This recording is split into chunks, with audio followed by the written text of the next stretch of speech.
Qanday qilib aralashmani olib tashlash mumkin? Aralashma bilan ovqatlantirishni tugatish logikasi ko'krak suti bilan ovqatlantirishdagidek bir xil. Muhimki, bola kunduzi unga aralashma berilayotganini tushunsin. Biz kunduzi 1-2 marta aralashma bilan ovqatlantirishni qoldiramiz. Shundan so'ng biz tungi ovqatlantirishni qisqartirishni boshlaymiz. Buni qanday qilamiz? Juda muhimki, bola butilkasiz uxlasin, chunki amaliyotda ko'pincha shuni ko'ramanki, ona bolani beshikka yotqizadi, butilka beradi va bola shu bilan uxlab qoladi. Shundan so'ng bolalar ko'pincha uxlab qolishlarini davom ettirish uchun uyg'onib ketishadi. Ular kunduzi yeyishi mumkin bo'lgan porsiyani yemaydilar.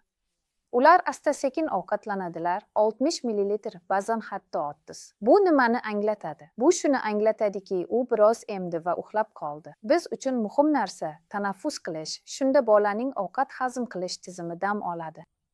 Demak, birinchi qiladigan ishimiz tungi uyquga yotqizishda bolani hushyor holatda qoldiramiz. Unga qo'limizda butilka beramiz yoki agar bola qo'lda bo'lishni xohlamasa, uni yonimizga divanga yoki karavotga yotqizib ovqatlantiramiz va bolaga gapiramiz. Hozir ovqatlanasan, quyonchalar, ayiqchalar endi karavotda butilka emmaydi. Men seni yotqizaman va uxlab qolishingga yordam beraman.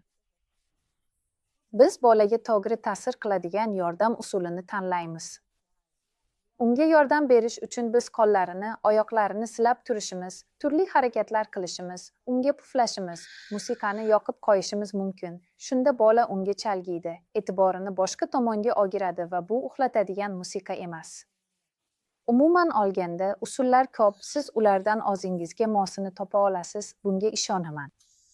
Keyin biz shuni tushunish muhimki, ba'zi bolalar tushunarsiz vaziyatga tushib qolsa, to'satdan o'ynay boshlaydi yoki agressiv bo'ladi. Agar bola o'ynayotgan bo'lsa, unga biroz o'ynashga ruxsat bering, lekin u bilan aloqa qilmaslikka harakat qiling. Qancha ko'p muloqot qilsangiz, u shuncha uzoq o'ynaydi.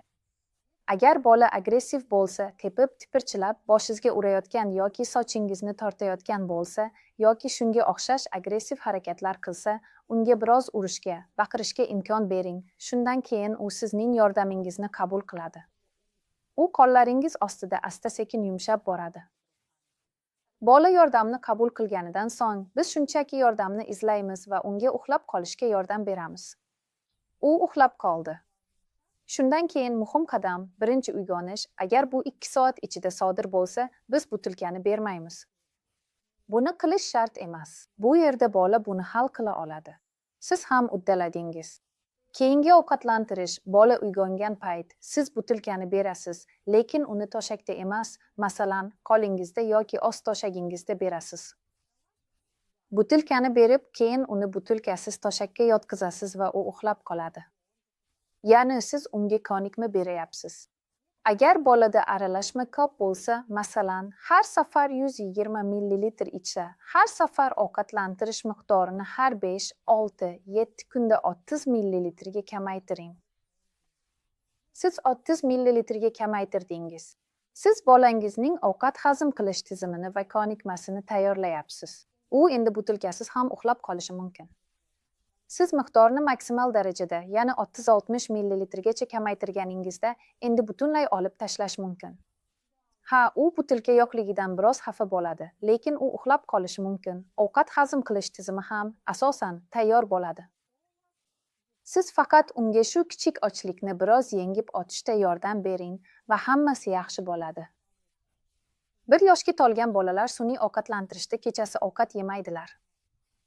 Siz uxlashdan oldin butilka berasiz va keyin erta tongda yoki nonushta qilishga o'tasiz.